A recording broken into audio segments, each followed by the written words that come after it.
చాలా ముఖ్యమైనటువంటి కార్యక్రమాలన్నీ జరుగుతున్నాయి. ముఖ్యమైన కార్యక్రమం అంటే ఎప్పుడు అనుకుంటాము అంటే ప్రారంభం రోజు ముఖ్యం అనుకుంటాం, మళ్ళా ఎప్పుడు ముఖ్యం అనుకుంటే పూర్ణవారం రోజు ముఖ్యం అనుకుంటాం. కానీ ఇవాళ 6వ రోజు ఏకాదశ వార్షిక వైభవోత్సవాల్లో మనం సంకల్పం చేసినటువంటి అంటే అహంకారం చేయించబడినటువంటి పరమాత్మ మన చేత ఒక సంకల్పం చేయించాడు.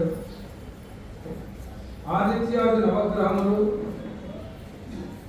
అలాగే 27 నక్షత్రాలు, ఆ నక్షత్ర అధిష్టాన దేవతలు, 12 రాసులు, ఆయా దేవతలు, ఇప్పుడు ఉండేటువంటి ప్రస్తుతం ఉండే గ్రహ సంచారాల రీత్యా సామాజికమైనటువంటి ఇబ్బందులు అనేక ఉన్నాయి. వ్యక్తిగత జీవితంలో ఒక రాశి లేదా ఒక లగ్నం వాళ్ళు బాగున్నారు, వీళ్ళు బాగలేదు కాదు. సునామీ వస్తే నేను బాగున్నాను అనడానికి ఉండదు. బాగా 80 మందితో వచ్చేసి 50 డిగ్రీలు వచ్చిన కూడా చాలా బాగున్నారనేవాడు ఉండదు. కాబట్టి అటువంటి ఒక విపత్కరమైనటువంటి పరిస్థితుల్లో జనవరి నుంచి ప్రారంభమై ఈ నవంబర్ దాకా అందరికీ ఏదో ఒక రకమైన మానసిక అశాంతి, చిరాకు, బాధ, ఆర్థికమా, శారీరకమా, మానసికమా, కుటుంబపరమా, ఏదో ఒక రూపం, ఒక్కొక్కరికి ఒక్కొక్క రూపం. అది వ్యక్తిగతమైతే సామాజికంగా కూడా యాక్సిడెంట్ జరగడం, అలాగే యుద్ధ భయాలు చాలా ప్రమాదకరంగా ఉండడం, ఇవన్నీ ఇవాళ జరుగుతున్నప్పుడు మనం మాట్లాడుకోవడం జరుగుతాయి అని గత సంవత్సరం ఉగాది నాడు మాట్లాడుతుంది. అదే జరుగుతున్నాయి. జరగాలని కోరుకోకూడదు, జరుగుతాయి అని తెలిసినప్పుడు జాగ్రత్తగా ఉండడం అవసరం. దేన్ని చూసి భయపడితే భయంగానే మిగులుతాం తప్ప దేన్ని మనమేం ఆపలేదు. ఉన్న ప్రతిదాన్ని అనుభవంలోకి తెచ్చుకోవడం, దాన్ని అనుభవించడానికి సైకలాజికల్ ప్రిపరేషన్ అనడం, ముందు సిద్ధంగా ఉండడం. ఇప్పుడు రాబోయేటువంటి గ్రహ సంచారాల వల్ల అనేక ఇబ్బందులు, విపత్కరమైన పరిస్థితులు ఉన్నాయి. వాటి నుంచి మనం బయటికి ఎలా రాగలము అంటే, బయటికి రావడం అనేది అసాధ్యం. కానీ ఆ గ్రహానుకూల్యత, గ్రహముల యొక్క అనుగ్రహాన్ని పొందితే పరిస్థితి తీవ్రత నుంచి కొంత ఉపశమనాన్ని పొందగలుగుతాం. ఇది కేవలం ఒక వ్యక్తి కోసమో, ఒక మనిషి కోసమో, ఒక ప్రాంతం కోసమో కాదు.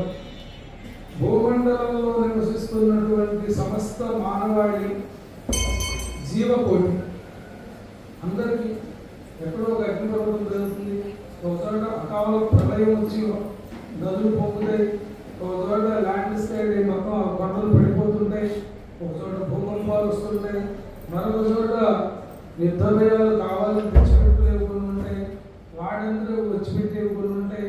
అన్నీ జరుగుతున్నాయి, చూస్తున్నాం, మన కళ్ళతో మనం అన్ని గమనిస్తూనే ఉన్నాం. కానీ మనము పరమాత్మ యొక్క సంరక్షణలో ఉండాలి అనేటువంటి సత్సంకల్పం పరమాత్మ మనకు కల్పించి, అసలు ఆలోచనే లేనటువంటి కార్యక్రమం నక్షత్ర పూర్వక నవగ్రహ మహా. ఇది చాలా అత్యంత విశిష్టమైనది. చాలామంది వారి యొక్క గ్రహ సంచారాలు బాగున్నప్పుడు ఏదో శనికి బాగాలేదు, బుధుడికి బాగాలేదు, బృహస్పతికి బాగాలేదు జపాలు చేయించుకోవడం, తర్పణ హోమ దానాలు చేయడం చూస్తుంటాం. కానీ నవగ్రహ ముఖం చేయించుకుంటే వచ్చే ఫలం చాలా గొప్పది. వ్యక్తిగతంగా చేసుకునేటప్పుడు నవగ్రహ ముఖము అంటే 1,20,000 జపము, 12,000 తర్పణ, 1,200 హోమము, ఆయా గ్రహాలకు సంబంధించినటువంటి దానములు చేయడం వ్యక్తిగతం. ఇప్పుడు మనం చేసేది ఏంటి? సాంఘికం, సమాజపరం. అందుకోసం ఏం సందర్భంలో పరమాత్మ మన ఆదేశించాడు? 1,20,000 సార్లు హోమం చేయడం. కష్టసాధ్యమే, పరమాత్మ చెప్పాడు కాబట్టి దేనికే. అలాగే నువ్వు ప్రారంభం చేశాము. దాదాపు 24 మంది ఋతువులు పొద్దున్న నుంచి రాత్రి సాయంత్రం దాకా అదే పనిలో ఉంటే 1,20,000 సంఖ్య జపం పూర్తి, 1,20,000 సంఖ్య హోమం ఇవాళ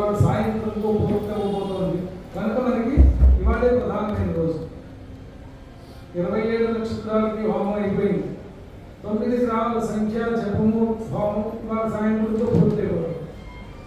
అలాగే మనం సంకల్పం చేసినటువంటి సంకల్పం చేయించబడినటువంటి మరొక కార్యక్రమం ఏమిటి? శతచండీ యాగం. అది కూడా ఈరోజు సాయంత్రం 100వ చండీ హోమం జరుగుతుంది.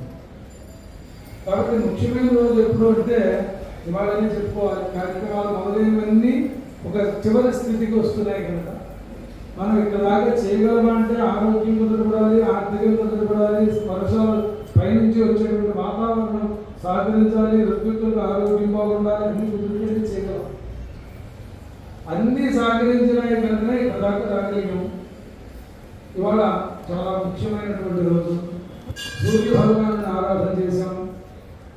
సూర్య భగవానుడికి ఉదయం అభిషేకం జరిగింది.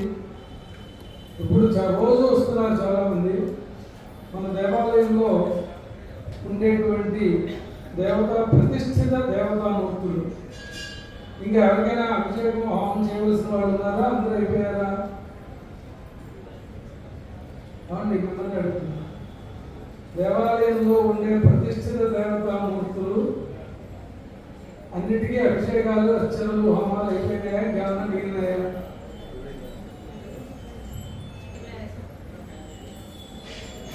ఏదో చెప్పండి, ఏదో చెప్పదలుచుకోండి. మీరు చెప్పుకుంటారా?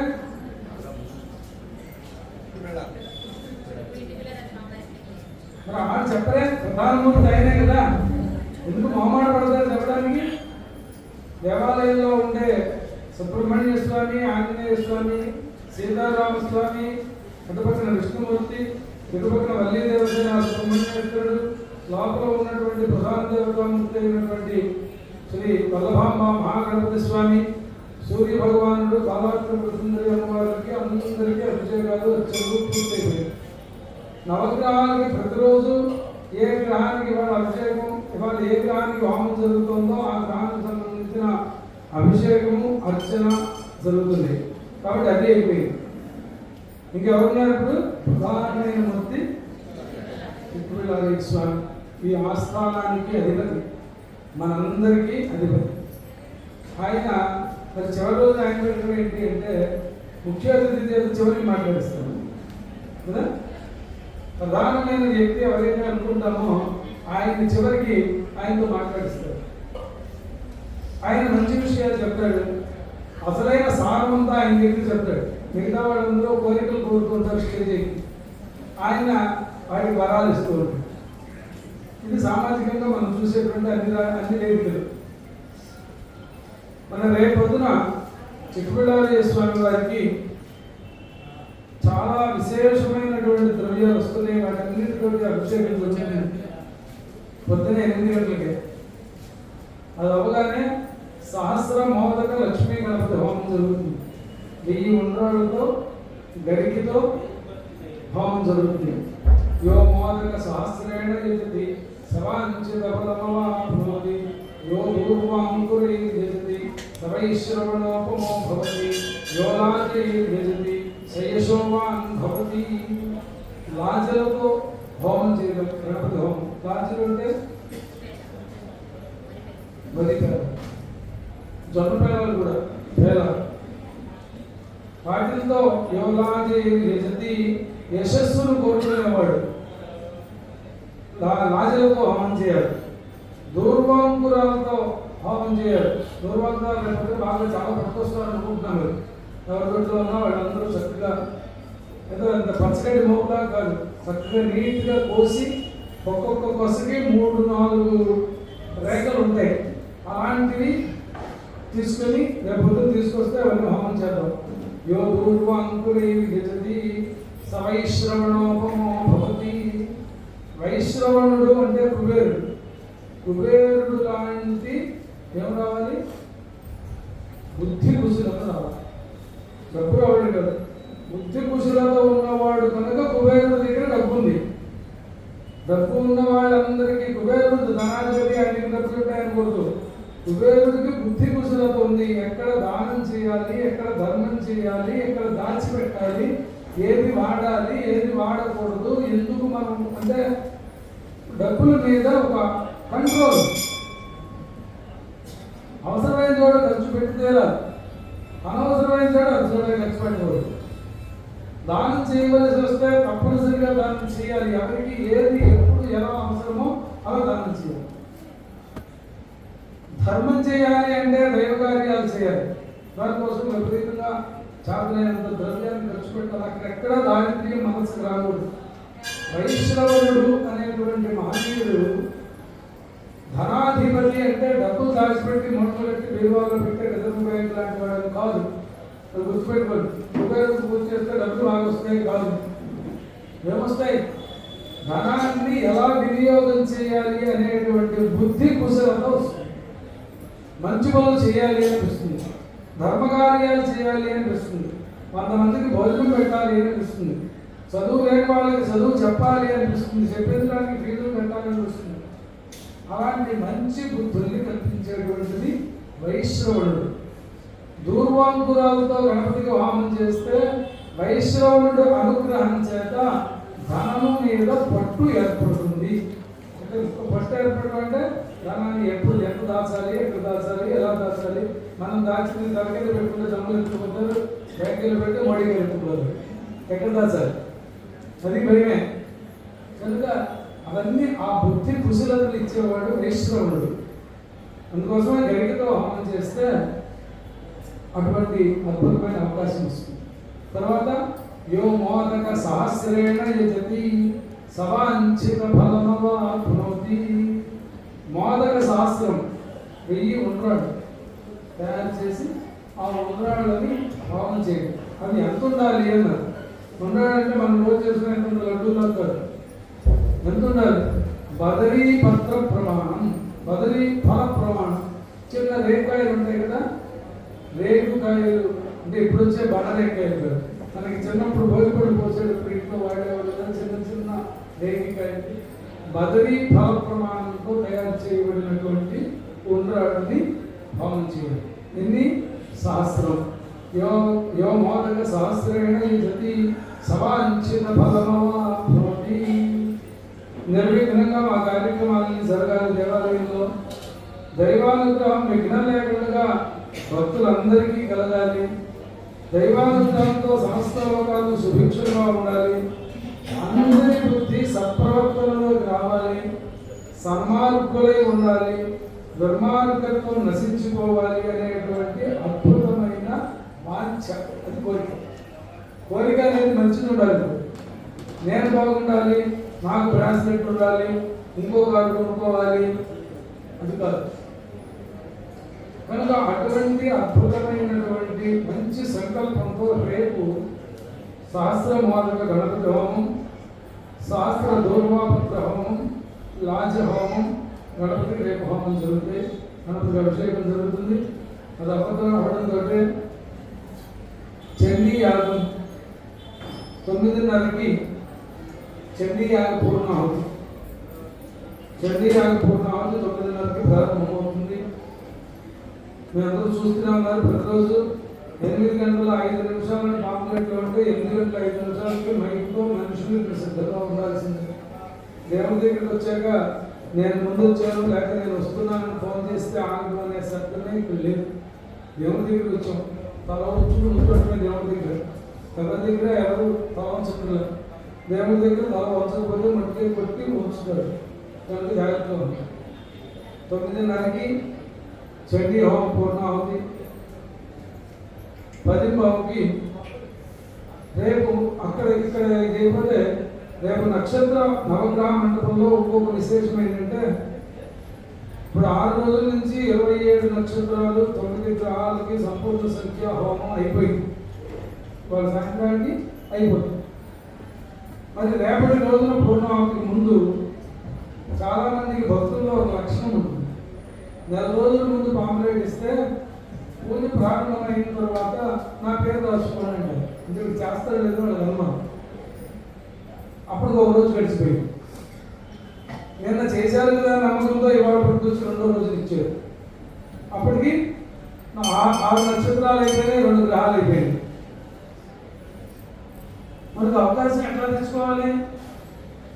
మన గోత్రం పేరు రాయించుకోవడానికే అనుమానాస్పదమైన స్థితిలో బ్రతికే మనం పొందుతున్నామో లేదని కూడా మనం నిన్న వచ్చి ఎవరో పాంప్లెట్ వెళ్తున్నారు మఖా నక్షత్రానికి ఏ రోజు అండి అని. అంత పెద్ద బ్యాన్లు గుడి ముందు పెట్టాము. 2,000 3,000 పాంప్లెట్లు 4,000 పాంప్లెట్లు పంచిపెట్టాం. రోజు పని కట్టుకుని మైకులో మోగుతూనే ఉన్నాం. అంటే ఏమీ తెలియదు వాళ్ళందరి కోసం. ఏమీ తెలియని వాడిని కూడా అమ్మ ప్రేమిస్తూనే ఉంటుంది. కొడుకుల్లో ఒక అజ్ఞానుడు ఉన్నా వాడిని ద్వేషించదు. అందుకోసమే రేపటి రోజున 27 నక్షత్రాలకి హోమం జరుగుతుంది. బాగా గుర్తుపెట్టుకోండి. 9 గ్రహాలకి హోమం జరుగుతుంది. మొత్తం సంఖ్య కాదు, కొంత సంఖ్య. రేపు విశేషంగా మృత్యుంజయ హోమం ఉంటుంది, ఆయుష్ హోమం ఉంటుంది. రేపు విశేష హోమాలన్నీ నవగ్రహ రీతిలో ఉంటాయి. మధ్యలో మిస్ అయిపోయిన వాళ్ళు ఎవరైనా ఉంటే, మీకు ఆలోచన ఉంటే మీ పేరు ఇవాళ రాయించుకోండి. రేపు పొద్దున రాయించుకుంటారంటే నేను మిస్ అయినట్టు రేపు మిస్ అవుతారు.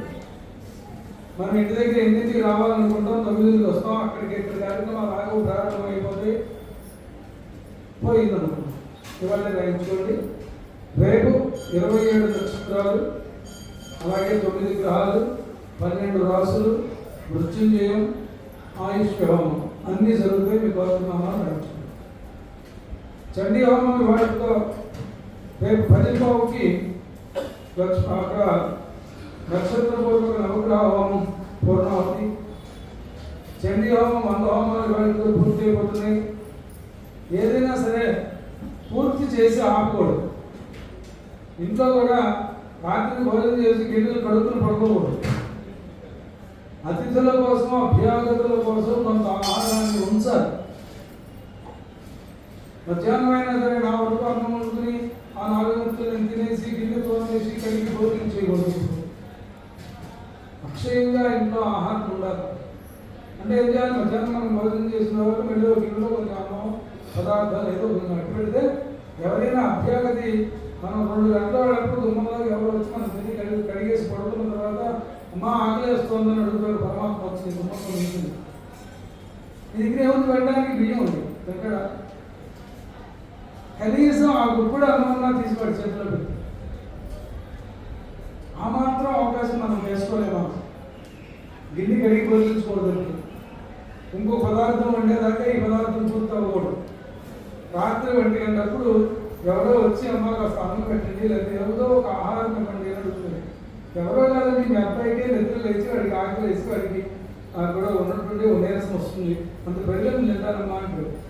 ఏడుస్తూ కూర్చుంటుందా అమ్మ అన్నం పెడుతుంది. బిస్కెట్ తిన్నాను కాదమ్మా, నాకు పిల్లలమే కావాలి. చూస్తాను మన ఇళ్ళలో ఉంటారు పిల్లలు. కనుక ఆహారం ఎప్పుడు కొంచెం ఎలా ఉండాలో, కార్యక్రమం అయిపోయిందని ఎప్పుడు అనుకోడు. ఏం చేయాలి? ప్రారంభించి వదిలిపెట్టారు. శతచండీ యాగం పూర్తి అయిపోయింది అంటే పూర్తి చేసేవగా ఇంటికి కొడుకుంటుంది అమ్మవారు. రేపు పొద్దున మరొక చండీ హోమం చేసి అమ్మ నా జీవితంలో మరొక మాట ఇట్లాంటి అవకాశం ఇవ్వదండి, మళ్ళీ ప్రారంభం చేసుకున్నాను, ఇది పూర్తవ్వాలి వల్ల అనేటువంటి ఒక మంచి సంకల్పం కోసం ప్రార్థన చేయాలి. కానీ చండీ హోమం అయిపోయింది, నేను ఇంటికి వెళ్ళిపోయాను, నాకు నవగ్రహ హోమం అయిపోయింది, 1,20,000 సంఖ్య అయిపోయింది, వెళ్ళిపోయానంటే అయిపోయిందిగా వెళ్ళిపోయావుగా నేను చూసుకుంటాను, ప్రార్థన చేయగలిగిందంటే ఇంకా దీక్ష మధ్యలోనే ఉండాలి. జీవితం అంతా నిరంతరం ఏదో ఒక దీక్ష వాళ్ళు పూజ చేసాం మళ్ళీ పూజ చేయడానికి సిద్ధంగా ఉండాలి. అలా అందుకోసమే రేపొద్దున మనకు చండీ హోమం జరుగుతుంది. 600 చండీ హోమాలు జరిగిన ఈ దేవాలయంలో, ఎందుకంటే అదృష్టం ఎక్కడ చెప్పండి, ఇప్పటికీ అమ్మవారి దివ్య అనుగ్రహం చేత 600 ఇప్పుడు షష్ఠ చండీ హోమం జరుగుతుంది. ఇవాళ సాయంత్రం 4 గంటలకు 100వ చండీ హోమం పూర్తవుతుంది. అంటే 600 చండీ హోమాలు జరిగినాయి. అంటే అది కాకుండా విడిగా ఒక 5-6 చండీ హోమాలు నేను ఒకటి జరిగింది. ప్రతి వైభవోత్సవాల్లో ఒకటి జరుగుతుంది. 11 సంవత్సరాలు 11 వైభవోత్సవాలు 11 చండీ హోమాలు విడిగా జరిగినాయి. అది కాక 4 జరిగినాయి. విడివిడిగా జరగడం లేదు. 600 చండీ హోమాలు ఒక దీక్షగా జరిగింది. అంతటి అద్భుతమైన ప్రేమ ఆప్యాయత మన మీద అమ్మ ముందు జరగడం మన చేత చేయిస్తాను, మనం చేసుకునే అవకాశాన్ని మనకి ఇస్తాను. అలాగే రుద్రహోమాలు 11 సార్లు రుద్రం అభిషేకం చేస్తే ఏకాదశి రుద్రం ఉంటుంది. 121 సార్లు చేస్తే రుద్రైకాదశిని అంటారు. అలాంటి 121 11 సార్లు 1331 సార్లు చేస్తే మహారుద్రం, మహారుద్ర హోమం అంటారు, మహారుద్ర యాగం. అటువంటి మహారుద్రాలు 6 జరిగినాయి. అంటే ఇక్కడ 8,000 రుద్ర 7,986 రుద్రాలు దీక్షగా హోమం జరిగింది. క్షేత్రం 134 సంకష్ట చతుర్థులు ప్రపంచ ప్రళయాలు వచ్చి మధ్యలో కరోనా లాంటి పరిస్థితుల్లో కూడా ఆపకుండా 134 సంకష్ట చతుర్థులు దీక్షగా హోమం జరిగింది. దేవాలయంలో 11 వైభవోత్సవాలు. ఇది కాక ఈ దేవాలయంలో సుమారుగా గత 11 సంవత్సరాలుగా లెక్కేసుకుంటే ఈ 135 సంకష్ట చతుర్థులు కాక విడిగా గణపతి నవరాత్రులు కానీ లెక్కేసుకుంటే దాదాపుగా 750 గణపతి హోమాలు జరిగినాయి. 750 గణపతి హోమాలు జరిగినాయంటే ఇక్కడ ఎంత శక్తి ఉందో ఆలోచించండి. సుదర్శన హోమాలు జరిగినాయి, రుద్ర హోమాలు జరిగినాయి, నవగ్రహ హోమాలు జరిగినాయి, 1,00,000 మోదక గణపతి హోమం, 1,00,000 ఉండ్రాళ్ళతో గణపతి హోమం జరిగింది. ఎంత దివ్యమైనటువంటి శక్తి ఇక్కడ నిలబడుతుందో ఆలోచించుకున్నాం. సుబ్రహ్మణ్య ఆరాధన, సుబ్రహ్మణ్య జపం, సుబ్రహ్మణ్య హోమం జరిగింది. ఇలా అనేకమైన విశిష్టమైన కార్యక్రమాలన్నీ జగన్మాత పరమేశ్వరుడు, విష్ణుమూర్తి, ఆయా మూర్తులందరూ కలిసి విఘ్నేశ్వరుని అనుగ్రహంతో ఈ ప్రాంగణంలో ఇంత వైభవోపేతమైనటువంటి కార్యక్రమాలన్నీ జరిపించుకుని ఎన్ని లక్షలు ఖర్చు పెడుతున్నారో, ఎక్కడి నుంచి వస్తున్నాయో, ఎక్కడికి వెళ్ళిపోతున్నాయో, ఎవరు భక్తులు పట్టుకొచ్చి దానికి వారి ద్రవ్యాన్ని సద్వినియోగం చేసుకుంటున్నారో తెలియదు.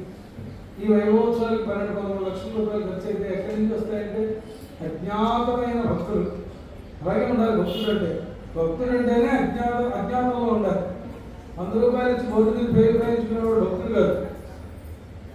అలా అజ్ఞాతంగా వచ్చి ఈ కార్యక్రమానికి డబ్బులు వాడండి, ఈ కార్యక్రమానికి డబ్బులు వాడండి అని చెప్పి తీసుకొచ్చి ఇస్తుంటేనే ఇంత అద్భుతమైన వైభవోత్సవాలు జరుగుతున్నాయి. దాంట్లో ఈ రోజున సౌర హోమం జరిగింది. సూర్య భగవానుడికి ప్రీతికరమైనటువంటిది. సూర్య భగవానుడి ఆరాధన చాలా తేలిక. సూర్య భగవాను ఆరాధన చేస్తే ఆరోగ్యం అందరికి కావాలిగా. ఎవరు ఏది వద్దున్నా ఆరోగ్యం వద్దినవాడు ఎవరైనా ఉంటారా? మరి ఆరోగ్యం కావాలంటే సూర్యుని ఆరాధన చేయాలి. ఎక్కడికి వెళ్ళి ఆరాధన చేయాలి? మీరు ఎక్కడికి వెళ్తున్నా, మీరు ఎక్కడుంటే అక్కడికి ఆయన వస్తారు. మీరు అమెరికాలో ఉన్నా, ఆస్ట్రేలియాలో ఉన్నా, బంగాల్లో ఉన్నా, అమలాపురంలో ఉన్నా, తెల్లవారేటప్పుడు మీ కళ్ళ ముందు కనబడేవాడు సూర్యుడు. గణపతి ఇక్కడే ఉంటాడు, చిక్కుపిల్లారి స్వామి ఇక్కడే ఉన్నాడు. సూర్యుడు నువ్వు ఎక్కడుంటే అక్కడ, సముద్రం ఒడ్డున పడుతున్నా, అరణ్యంలో పడుతున్నా, నువ్వు ఎక్కడున్నా తెల్లవారేటప్పటికి మామూలుగా సూర్యుడు వస్తూ పడవలసిందేగా. కనుక ఆ సూర్యుడిని ఆరాధన చేయడం ఎంతో తేలిక. మనం ఎక్కడికి వెళ్ళక్కర్లేదు, ఆయన కోసం మనం ఏం పనక్కర్లేదు. సూర్యుడు కనిపించగానే సాష్టాంగ నమస్కారం చేసి భాస్కర మార్తాండ చండ రశ్మి దివాకర ఆయురారోగ్యం శ్రేయం సౌఖ్యంచే ఒక శ్లోకం చెప్పి ఒక సాష్టాంగ నమస్కారం చేస్తే నాకు శ్లోకం కాదండి, సూర్యనారాయణ స్వామి నేను ఈ మాట అందరికీ వచ్చుగా ఒక మాట చెప్పండి చాలు. సూర్యనారాయణ స్వామి నేను సాష్టాంగ నమస్కారం సమర్పయామి. పడుకోండి 12 సార్లు పడుకోండి. ఓపుకుంటే ఆరోగ్యం ఇంకా బాగుపడుతుంది. ఓపుకుంటే కాదు, ఓపిక చేసుకుని పడుకుంటే శరీరం బాగుపడుతుంది, ఆరోగ్యం బాగుంటుంది, ఖర్చు లేని పడుతుంది. కనుక సూర్యారాధన వల్ల చాలా విశేషంగా జరిగింది. పూర్ణావతారం జరుగుతుంది. ఇప్పుడు మంచి జరగలేదు పూర్ణ గణనీయంగా